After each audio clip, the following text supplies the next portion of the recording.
नमस्कार, आप देख रहे हैं एनएमएफ न्यूज। मैं आपके साथ शबनम। पहलगाम आतंकी हमले का बदला लेने के लिए मोदी सरकार ने पाकिस्तान पर देर रात दनादन तरीके से मिसाइलें दागी और आतंकियों के ठिकाने को नस्तनाबूद कर दिया। पाकिस्तान को एक गहरा जख्म दिया, जिसकी चीख असीम मुनीर के मुंह से भी सुनाई दी है और वहां के जो प्रधानमंत्री हैं शहबाज शरीफ भी उससे कांप उठे हैं। लेकिन इससे भी जैसे ही एयर स्ट्राइक की गई, भारत के तमाम जितने भी राज्य हैं वहां पर सिक्योरिटी बढ़ा दी गई है। जम्मू कश्मीर में तो हाई अलर्ट जारी कर ही दिया है, लेकिन उत्तर प्रदेश में भी हाई अलर्ट जारी कर दिया गया है। डीजीपी प्रशांत कुमार ने रेड अलर्ट का ऐलान किया है। उन्होंने पुलिस को निर्देश दिया है कि आर्मी और एयरफोर्स के साथ समन्वय करके महत्वपूर्ण स्थलों पर सुरक्षा मजबूत करें और पुलिस बल हथियारों के साथ बिल्कुल अलर्ट मोड पे रहे। कोई भी ऐसी स्थिति आती है तो तुरंत कार्रवाई की जाए। तो इसी पर चर्चा के लिए मेरे सहयोगी सौरभ मेरे साथ है। सौरभ, क्या कुछ अपडेट निकल कर सामने? देखिए, उत्तर प्रदेश हमेशा से संवेदनशील रहा है। उत्तर प्रदेश के कई जिले, जैसे बनारस में भी आतंकी हमला हो चुका, अयोध्या हो गया, मथुरा हो गया, तो कई ऐसे जिले हैं उत्तर प्रदेश जो लगातार आतंकियों के निशाने पे रहे। हमेशा वहाँ पे धमकियाँ मिलती रही हैं। तो जिस तरीके से पाकिस्तान के ऊपर अब जो भारत ने स्ट्राइक किया है उसके आतंकी ठिकानों पर, तो जाहिर सी बात है कि आतंकवादी और उससे जुड़े उसको समर्थन करने वाले लोग जो हैं उनमें एक बौखलाहट है। तो उत्तर प्रदेश के साथ साथ जो देश के जितने भी संवेदनशील राज्य हैं वहाँ पे पुलिस पूरी तरीके से रेड अलर्ट है। अलर्ट जारी किया गया है। नागरिक सुरक्षा से लेकर के तमाम जो पुलिस के अलावा जितने भी अन्य संगठन होते हैं जो समाज सेवा से जुड़े रहते हैं, उनसे लगातार पुलिस के अधिकारी समन्वय बैठक कर रहे हैं। जिला प्रशासन बैठक कर रहा है और चप्पे चप्पे पर निगरानी रखी जा रही है ताकि इसकी कार्रवाई जो भारत की वायुसेना ने जो कार्रवाई की है उसके खीस में आकर अलग अलग राज्यों के शहरों में किसी भी प्रकार की कोई अप्रिय घटना न हो। अब सौरभ, यहाँ पर जैसे कि नेपाल बॉर्डर है, वहाँ ज़्यादा सख्ती बढ़ा दी गई है क्योंकि पाकिस्तान के जरिए जब भी कोई घुसपैठ की कोशिश, जैसे यहाँ जम्मू कश्मीर में अलर्ट बढ़ा दिया जाता है तो नेपाल के जरिए कोशिश की जाती है, तो वहाँ सख्ती ज़्यादा बढ़ा दी गई। जितने भी धार्मिक स्थल है, जो सेंसिटिव एरिया हैं, रेलवे स्टेशन है, वहाँ सख्ती बढ़ा दी गई है क्योंकि धार्मिक स्थलों को लेकर पहले से कुछ जो देश हैं वो विवाद खड़ा करने की कोशिश करते हैं, चाहे अयोध्या हो, वाराणसी हो, काशी हो, तो उसको लेकर ज़्यादा ध्यान और यहाँ पर पुलिस को सख्त निर्देश दिए गए। देखिए, नेपाल जो है ना, नेपाल से हमेशा घुसपैठ होता रहा क्योंकि नेपाल से आना जाना लगा रहता है, तो उतनी सघन चेकिंग नहीं होती है। लेकिन जैसे ही रेड अलर्ट जारी किया गया है तो गोरखपुर के आगे जो सनौली बॉर्डर पड़ता है, जहाँ से नेपाल का बॉर्डर जो टच होता है, वहाँ पे पूरे तरीके से एक सख्त चेकिंग बढ़ा दी गई है। उसके बाद अगर आप मथुरा की बात करें, अयोध्या की बात करें, वाराणसी की बात करें, इन सारे जगहों पे रेलवे स्टेशन से लेके बस स्टेशन से लेके लगातार जो है चेकिंग की जा रही है। इसके साथ ही पुलिस की जो फोर्स है वो फ्लैग मार्च भी निकाली है ताकि शांति व्यवस्था बनी रहे, किसी प्रकार की कोई अप्रिय घटना ना हो। और सबसे बड़ी बात है कि जो नेपाल का जो बॉर्डर है, सनौली बॉर्डर, वहाँ पे चेकिंग जो है बहुत ही ज़्यादा पुख्ता कर दी गई है। जैसे कि चेकिंग वहाँ पे आज तक आमतौर पे उन जगहों पे वैसी सख्त चेकिंग नहीं देखी जाती थी। यहाँ पर पाकिस्तान में बीते दिनों जब ये पहलगाम का आतंकी हमला हुआ, उसके बाद एक सांसद का बयान पाकिस्तान में वायरल हुआ। वो कहती नजर आ रही थी कि जब अयोध्या में बाबरी का फिर से निर्माण होगा तो वहाँ पर मुनीर ही पहली ईंट लगाएंगे। तो कहीं ना कहीं अयोध्या को लेकर ज्यादा सख्ती बढ़ती गई है। देखिए, अयोध्या उनके टारगेट पे तो हिंदू है क्योंकि आतंकवादियों ने, देखिए, अगर आतंकवादियों ने जो हमला किया, जिस तरीके से धर्म पूछ कर मारा, उससे तो ये कॉन्सेप्ट, ये बातें पूरी तरीके से साफ है कि उनका टारगेट सिर्फ भारत में दहशतगर्दी फैलाना नहीं था।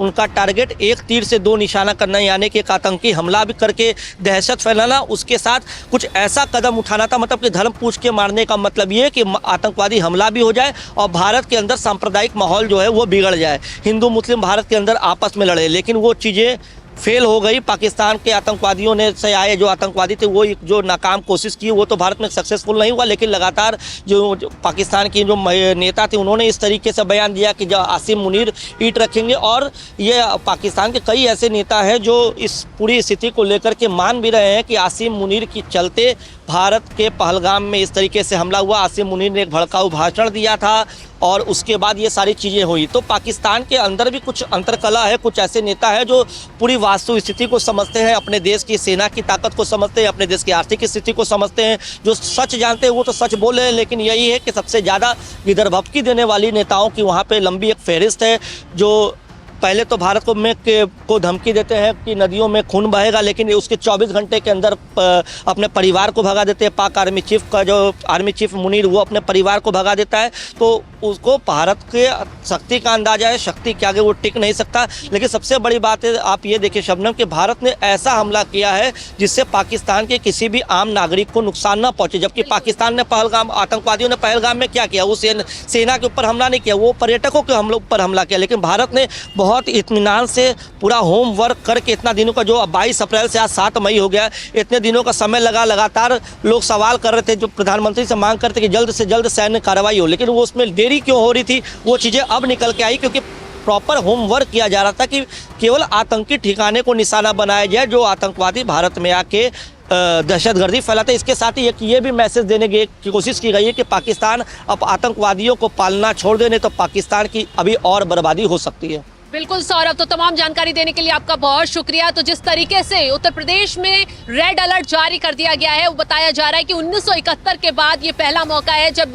यूपी में रेड अलर्ट जारी किया गया है। क्योंकि जब पाकिस्तान से बांग्लादेश अलग हुआ था तो भारत ने युद्ध लड़ा था और उस युद्ध में जीत के बाद ही यूपी में रेड अलर्ट घोषित किया गया था। और अब दूसरी बार है जब यूपी में अब एयर स्ट्राइक के बाद रेड अलर्ट जारी कर दिया गया है। और रही धर्म की बात, जो धर्म पूछकर आतंकियों ने पहलगाम में कोहराम मचाया, हिंदुओं के साथ कत्लेआम किया, उसी धर्म को बताकर मोदी सरकार ने 2 धाकड़ महिला अफसरों को मैदान में उतारा, जिसमें एक मुस्लिम महिला अफसर थी और एक हिंदू महिला अफसर थी। उन्होंने ही पाकिस्तान की उल्टी गिनती लिखी और उन्होंने ही पूरी हमले की प्लानिंग भी तैयार की है। तो ये पाकिस्तान को बता दिया है कि भारत पर आंख उठाएगा तो उसी लहजे में उसे मुंह तोड़ जवाब भी दिया जाएगा। फिलहाल इस खबर पर आपकी राय क्या है, कमेंट कर जरूर बताएं और तमाम खबरों की अपडेट के लिए आप जुड़े रहें एनएम न्यूज के साथ। नमस्कार।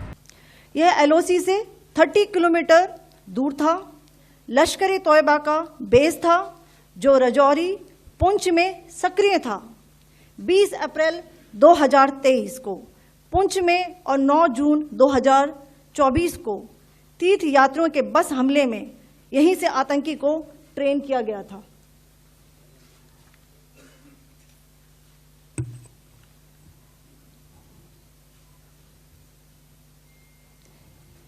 बरनाला कैंप बिम्बर, ये एलओसी से 9 किलोमीटर दूर है। यहाँ पर हथियार हैंडलिंग, आईडी व जंगल सर्वाइवल का प्रशिक्षण केंद्र था। अब्बास कैंप कोटली,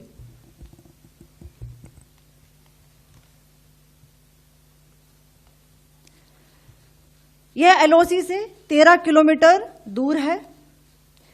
लश्कर तोयबा का फिदाइन यहाँ तैयार होता था। इसकी कैपेसिटी 15 टेररिस्ट को ट्रेन करने की थी।